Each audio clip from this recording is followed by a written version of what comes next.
शांति। व्यक्ति परिवार में आपका स्वागत है। आज है दिन 19। सहज योगी बनना है तो परमात्म प्यार के अनुभवी बनो।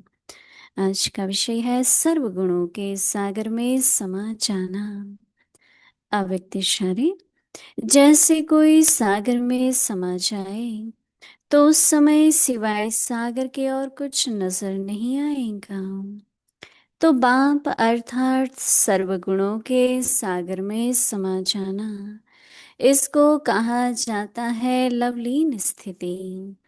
तो बाप में नहीं समाना है, लेकिन बाप की याद में स्नेह में समा जाना है।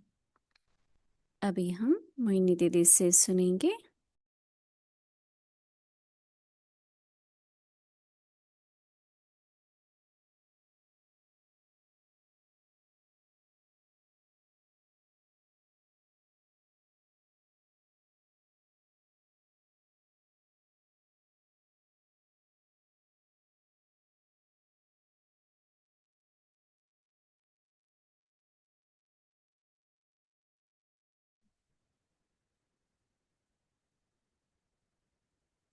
ओम ओम शांति। दुनिया की भेंट में हम सबकी मौज अलग है। दुनिया के लिए मौज है खाना पीना घूमना, और हमारी मौज है बाबा जो सागर है उनमें समा जाना। जितनी जितनी अंतर्मुखता, गंभीरता, पुरुषार्थ, विचार सागर मंथन हम करते हैं उतना मौज में रहते हैं। फिर जो कुछ हो रहा है ड्रामानुसार वो सुखदायी लगता है, न बुरा लगता है न दुख होता है। बहुत अच्छा है ड्रामा में, ये भी बहुत अच्छा है। तो ड्रामा भी ऐसी आत्माओं को बहुत अच्छा लगता है। नहीं तो बहुत क्वेश्चन उठते हैं, बहुत क्यों क्या होता है। तो आज जो बाबा कह रहे हैं ना कि सर्व गुणों में समा जाओ, तो मैंने सोचा कि पहले तो बाबा के गुणों की लिस्ट बना लो, फिर एक गुण ले लो एक दिन के लिए। जैसे आज शांति का सागर है, तो ट्रैफिक कंट्रोल के टाइम जो 3 मिनट 5 मिनट होते हैं,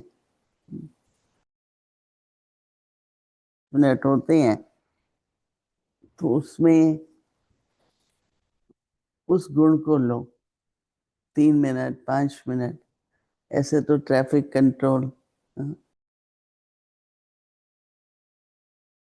तो ट्रैफिक कंट्रोल 1-2 मिनट का ही होता है शायद, परंतु आप अगर हो सकता है तो 3-5 मिनट कर लो। और जैसे ये सोचो अभी मैं शांत स्वरूप शांति के सागर में जा रही हूँ, और बैठ जाओ ऐसे जैसे सागर में जा रहे हैं, शांति के सागर में जा रहे हैं। मैंने एक बार 1 महीना अमृत वेला इसी पर ही किया था कि शांति के सागर में समा रहे हैं।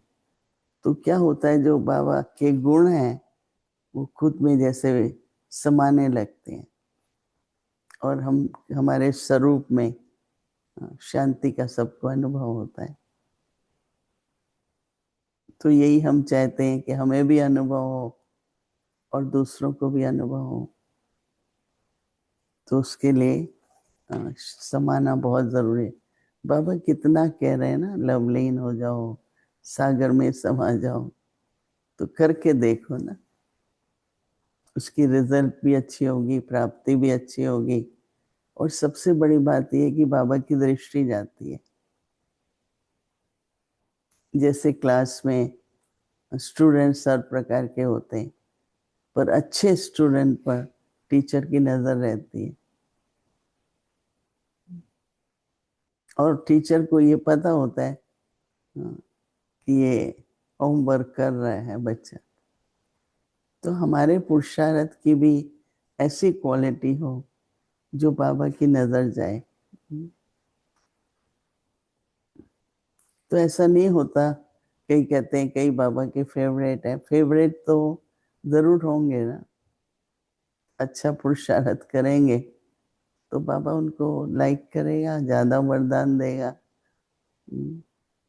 चुपचाप कई तरह की मदद दे देगा, वरदान दे देता है।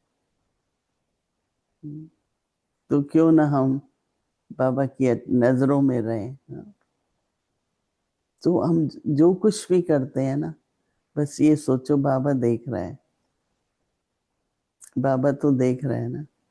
अपना चार्ट रखो, किसी को मालूम है कि नहीं, जरूरत नहीं है, बाबा देख रहा है ना। तो इसलिए बाबा कहते हैं कि सर्व गुण के सागर में समा जाना। तो सर्व गुण एक गुण लो, फिर देखो क्या क्या अनुभव होता है। जैसे कोई सागर में समा जाते हैं, कोई सागर में समा जाए, आप में से कुछ समुद्र के पास में रहते होंगे, आइलैंड्स में रहते होंगे, तो बहुत अनुभव होगा ना सागर में जाने का। तो बाबा कहते हैं कि सागर में समा जाए तो उस समय स्वाय सागर के और कोई नजर नहीं आएगा। मैं 3-4 साल कैरेबियन में थी, वहाँ बहुत सुंदर सागर में पानी होता है, एकदम ब्लू कलर, ग्रीन कलर, बहुत ही अच्छा होता है। तो लोग बहुत जाते हैं, वो जाते ही वहाँ इसलिए हैं कि सागर में रहते भी, होटल वगैरह जो भी हैं, तो जब सागर में वो जाते हैं तो उनको कितना भी बोलेंगे 1 घंटा हो गया अभी चलो, पर समाये रहते हैं क्योंकि अच्छा लगता है। नहीं तो बाबा कहते हैं, तो बाप अर्थात और कुछ नजर नहीं आएगा, तो बाप अर्थात सर्व गुण के सागर में समा जाना। इसको कहा जाता है लवलीन स्थिति। तो बहुत अच्छा बाबा कह रहा है कि गुणों में लीन होता है ना, बाबा में क्या लीन होंगे, पर बाबा के गुणों में लीन होना है। तो बाबा कहते हैं इसको कहा जाता है लवलीन स्थिति। तो बाप में नहीं समाना है, बाप में नहीं समाना है, लेकिन बाप की याद में और बाप के स्नेह में समाना है। बाप की याद में और बाप के स्नेह में समाना है। तो देखो, बेशक कई बार सुनने वालों को ऐसा लगता है ये तो हमें मालूम है, परंतु मालूम होना और होता है और उसका अभ्यास और अनुभव कुछ और होता है। तो ये नहीं, बुद्धि के आधार पर मत जियो कि मुझे मालूम है। आज कितनी दुनिया में, हाँ, मनुष्य धोखा, मुझे मालूम है, परंतु उस बात का अनुभव, तो जो अनुभव होता है, बाबा ने कहा, वो आपको प्रभु प्रिय बनाता है। एक नेचुरल प्यार रहता है, एक नेचुरल याद रहती है।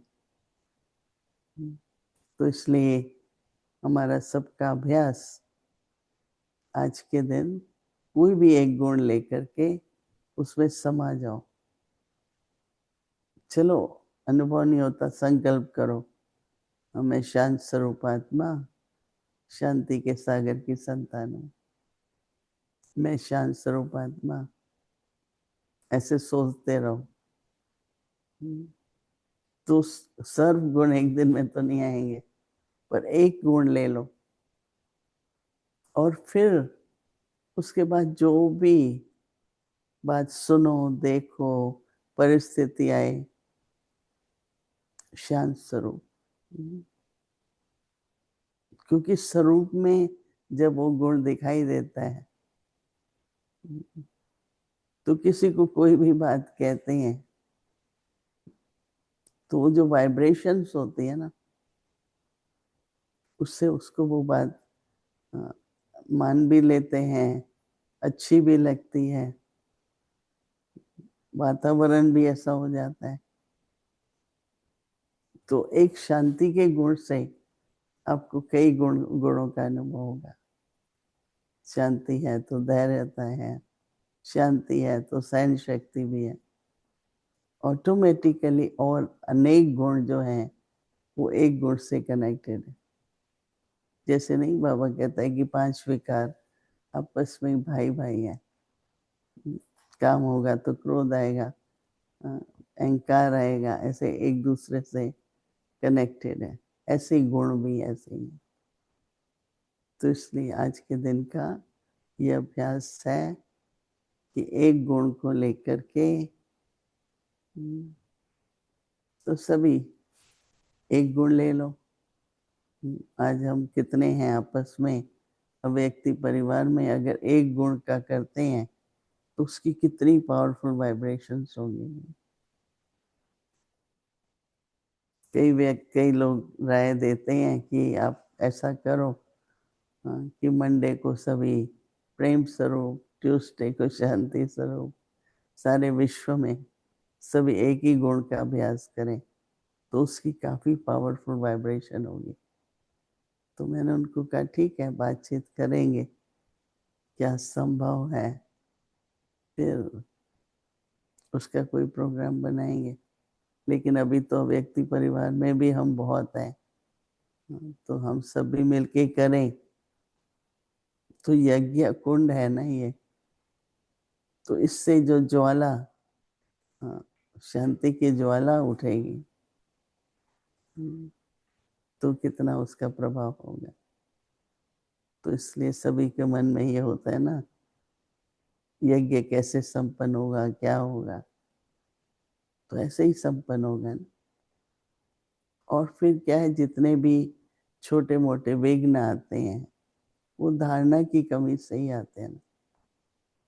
अगर सभी का अटेंशन एक गुण पर है